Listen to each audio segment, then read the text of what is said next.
High বন্ধুরা, আজকে আলোচনা করব এনটিপিসি গ্র্যাজুয়েট এবং আন্ডার গ্র্যাজুয়েট লেভেল নিয়ে। তো তোমরা জানো সম্প্রতি এনটিপিসি গ্র্যাজুয়েট এবং আন্ডার গ্র্যাজুয়েট লেভেলের নোটিফিকেশন বেরিয়েছে এবং দুটোরই ফর্ম ফিল আপ চলছে এবং আর কয়েকদিনের মধ্যে গ্র্যাজুয়েট লেভেলটা শেষ হয়ে যাবে এবং আন্ডার গ্র্যাজুয়েট জাস্ট কয়েকদিন হলো শুরু হয়েছে। তো অনেকেই আছো যারা আমার চ্যানেলে নতুন বা যারা কলেজে পড়ছো বা সদ্য কলেজ সমাপ্ত করেছো। তো অনেকে জানতে চাইছো যে দাদা আমরা এনটিপিসির প্রিপারেশন কীভাবে নেব, কোন বই থেকে পড়বো, কী সিলেবাস, কোন পোস্ট বাড়ির কাছে হয়, সমস্ত কিছু নিয়ে। তো সমস্ত কিছু নিয়ে চলো আজকে আলোচনা করব। প্রথমত তোমাদের বলি যে এনটিপিসি গ্র্যাজুয়েট এবং আন্ডার গ্র্যাজুয়েট আমরা যেবার পেয়েছিলাম, মানে লাস্ট যেটা পরীক্ষা হয়েছিল তখন গ্র্যাজুয়েট আন্ডার গ্র্যাজুয়েট একটি নোটিফিকেশন ছিল। এবার থেকে যেটা আলাদা আলাদা হয়ে গেছে। তো যেহেতু আলাদা আলাদা হচ্ছে, আলাদা আলাদা তোমাদের পরীক্ষা দিতে হবে। গ্র্যাজুয়েট লেভেলে কিছু পোস্ট রয়েছে, আন্ডার গ্র্যাজুয়েট লেভেলে কিছু পোস্ট রয়েছে। সমস্ত পোস্ট নিয়ে, কোন পোস্টে কী জব, কোথায় পোস্টিং হয়, সমস্ত কিছু নিয়ে আমার চ্যানেলে প্লেলিস্টে রেলওয়ে এনটিপিসি বলে একটা প্লেলিস্ট করা আছে, সেখানে তোমরা সমস্ত কিছু পেয়ে যাবে। তোমরা সেখান থেকে দেখে নিতে পারো। এবার চলে আসি বুকস নিয়ে। আমার এই চ্যানেলে বুক লিস্টও করা আছে, যেখানে তোমরা কোন কোন সাবজেক্টের জন্য কোন বই পড়বে সমস্ত কিছু বলা আছে এবং এনটিপিসির কী সিলেবাস, এক্সাম যে সিলেকশন প্রসিডিওর, সমস্ত কিছু নিয়ে আমার কিন্তু চ্যানেলে ভিডিও করা আছে। যারা নতুন যারা নতুন প্রিপারেশন নিচ্ছ তারা কিন্তু সেই আমার চ্যানেল থেকে সেই ভিডিওগুলো দেখে নিতে পারো। তাহলে তোমাদের অনেক কিছু যে কোয়ারি, সেগুলো কোয়ারির উত্তরগুলো পেয়ে যাবে। এখন চলে আসি যারা প্রিপারেশন নিচ্ছ তারা কীভাবে প্রিপারেশন নেবে। দেখো, আমাদের একটা সহজাত অভ্যাস আছে বলা যায়, যে আমরা যখন কোনো কিছু শেষের দিকে চলে আসে তখন আমরা সেটা নিয়ে খুব সিরিয়াস হয়ে যাই। সেটা শুধু চাকরি পরীক্ষা নয়, জীবনে যে কোনো সময়, বা আমরা যখন স্কুল কলেজেও পড়তাম দেখবে সারা বছর পড়াশোনা করি না, কিন্তু পরীক্ষার আগে 7 দিন রাত জেগে পড়াশোনা করতাম। কিন্তু চাকরি পরীক্ষা কিন্তু এরকমভাবে হয় না। চাকরি পরীক্ষায় তোমাকে ক্রমান্বয়ে এই পড়াশোনার মধ্যে থাকতে হয়, একটা সিলেবাস কমপ্লিট করতে হয়, একটা প্রস্তুতি নিয়ে একটা জায়গায় তোমাকে পৌঁছতে হয়, আর পরীক্ষার আগে তোমাকে শুধু রিভিশন দিয়ে নিজেকে একটু ইমপ্রুভ করতে হয়। তো তোমরা যারা এই এনটিপিসিটাকে টার্গেট করছো বা যাদের রেলওয়ে চাকরিতে আসার খুব ইচ্ছে, তাদের বলবো তোমরা এখন থেকে প্রিপারেশন নাও। আমি তো আগেও বলেছিলাম যে আগের থেকে প্রিপারেশন নিতে, কারণ কি এনটিপিসি ভ্যাকান্সি বেরোবে।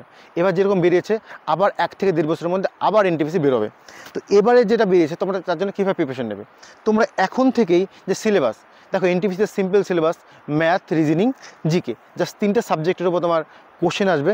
এবং এনটিপিসি সিবিটি 1 এবং সিবিটি 2 দুটো সিলেবাস কিন্তু সেম, শুধুমাত্র সিবিটি 1 100 কোশ্চেন থাকে 90 মিনিট, সিবিটি 2তে 120 কোশ্চেন থাকে 90 মিনিট, অর্থাৎ কম সময়ের মধ্যে বেশি কোশ্চেন তোমাকে অ্যাটেম্প করতে হবে। তো কীভাবে প্রিপারেশন নেবে, জিকের জন্য কী কী বই কিনতে হবে সেগুলো সিলেবাস বুক লিস্ট দেওয়া আছে, সেই বইগুলো তোমরা পড়বে। ম্যাথের জন্য যেগুলো বুক লিস্ট দেওয়া আছে সেগুলো ফলো করতে পারো, এবং রিজনিংয়ের জন্য বুক লিস্ট দেওয়া আছে। তো তোমাদের এখন কাজ, ধরো আমি ম্যাথ নিয়ে যদি বলি, তোমাদের কাজ হচ্ছে ম্যাথের যে সিলেবাস, সেই সিলেবাস ধরে ধরে, চ্যাপ্টার ধরে ধরে তোমাকে এখন প্র্যাকটিস করতে হবে। তুমি যদি এখন রেগুলার প্র্যাকটিসের মধ্যে থাকো, আগামী 5 থেকে 6 মাসের মধ্যে তোমার ম্যাথ কমপ্লিট হয়ে যাবে এবং 5-6 মাস পর থেকে তুমি শুধু প্র্যাকটিসের মধ্যে থাকবে। একইভাবে রিজনিং চ্যাপ্টার ধরে ধরে তুমি যদি করো, 4 থেকে 5 মাসের মধ্যে রিজনিং কমপ্লিট। জিকে সিলেবাস কোনোদিনও শেষ হয় না, তবে যে স্ট্যান্ডার্ড একটা যে সিলেবাস আমরা ফলো করি, সেই সিলেবাসটা মোটামুটি 6 থেকে 7 মাসের মধ্যে কভার হয়ে যায়। তাহলে তুমি যদি একজন নতুন অ্যাসপিরেন্ট বা একজন চাকরি প্রার্থী হও, তাহলে তোমার কাজ হবে, তোমাকে এখন রুটিন বানাতে হবে। দিনে 3 ঘন্টা ম্যাথ, 3 ঘন্টা জিকে, 2 ঘন্টা রিজনিং, এইভাবে তোমার যেরকম সুবিধা, আধ ঘন্টা বা 1 ঘন্টা কারেন্ট অ্যাফেয়ার্স, এইভাবে তুমি একটা সিলেবাস বানাবে। এবং এই সিলেবাসটা বা এই রুটিনটা কতদিন ফলো করবে, মিনিমাম 6 মাস। তোমরা যদি 6 মাস ফলো করো, 6 মাসের মধ্যে এনটিপিসির যে সিলেবাস, এন্টায়ার সিলেবাস কিন্তু তোমাদের কমপ্লিট হয়ে যাবে। এই 6 মাস পর থেকে তোমাদের কী করতে হবে, শুধুমাত্র রিভিশন এবং মক টেস্ট। আর এই 6 মাস পর থেকে তোমাদের ইমপ্রুভমেন্ট শুরু হতে থাকবে। এখন বলি যে এনটিপিসি যে নোটিফিকেশন বেরিয়েছে, এটা পরীক্ষা কবে হতে পারে। দেখো, যে কোনো পরীক্ষা হতে মিনিমাম 6 মাস সময় লাগে। আমি যদি এনটিপিসিটাও বলি, অন্তত 2026 জুনের আগে কোনোভাবে সম্ভব নয়। এটা আরও বেশি দেরি হতে পারে, অগাস্ট, সেপ্টেম্বর কিংবা নভেম্বর, ডিসেম্বরও হতে পারে। আমি ধরছি এতটা লেট হবে না, আগেই পরীক্ষা হবে। তোমার হাতে 6 মাস সময় আছে। তুমি যদি 6 মাসও এখন প্রিপারেশন নাও, তবুও কিন্তু তুমি একটা ভালো জায়গায় যেতে পারো, কিংবা এই পরীক্ষাটা ক্র্যাক করতে পারো যদি তোমার প্রিপারেশন লেভেল ভালো থাকে বা তুমি যদি প্রোডাক্টিভ পড়াশোনা করো। তো তার জন্য কী করতে হবে, এত কিছু না ভেবে আমি পারবো কি না, আমার দ্বারা হবে কি না, 6 মাসে কমপ্লিট হবে কি না, এত কিছু না ভেবে যদি নতুন তুমি একজন পরীক্ষার্থী বা চাকরি প্রার্থী হও, তাহলে তোমাকে সিলেবাস দেখতে হবে। সিলেবাস দেখে তোমাকে রুটিন মানে প্রতিদিন পড়াশোনা করতে হবে। তুমি যদি এখন পড়াশোনা না করো, দেখবে কিছুদিন পরে যখন আবার 2 মাস 3 মাস পরে নোটিফিকেশন দেবে যে না 2 মাস পরে পরীক্ষা, তখন তুমি বলবে আমার তো এখন সময় নেই, এখন কী করবো, কীভাবে পড়বো, কোন বই পড়লে হবে। কোনো বই তোমাকে 1 মাস বা 2 মাসে রেডি করতে পারবে না। কিংবা তুমি যদি এই পরীক্ষাটা ক্র্যাক করতে না পারো, আবার যখন একটা পরীক্ষা আসবে সেটা তুমি ক্র্যাক করতে পারবে। কিংবা শুধু এনটিপিসি নয়, আমি যে আজকে রেলে চাকরি করছি, আমি কিন্তু কখনো রেলটাকে টার্গেট করে পড়াশোনা করিনি। আমি পড়াশোনা করেছি যে কোনো একটা চাকরি হলে হয়, কোনটা কখনকার হয়ে যায় কেউ কিছু বলতে পারে না। তো তুমি যদি এই প্রিপারেশনের মধ্যে থাকো, এই প্রিপারেশন দিয়ে তোমার স্টেট গভর্নমেন্ট হয়ে যেতে পারে বা সেন্ট্রাল গভর্নমেন্টের অন্য কোনো পরীক্ষা হয়ে যেতে পারে। অর্থাৎ তোমাকে প্রিপারেশনের মধ্যে থাকতে হবে, সমস্ত পরীক্ষার সিলেবাস প্রায় এক।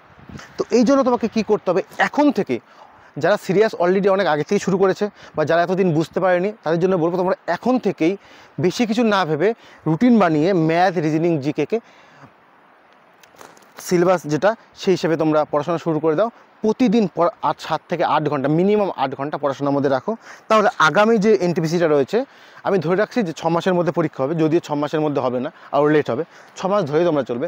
6 মাসের মধ্যে কিন্তু তোমাদের সিলেবাস কমপ্লিট হয়ে যাবে।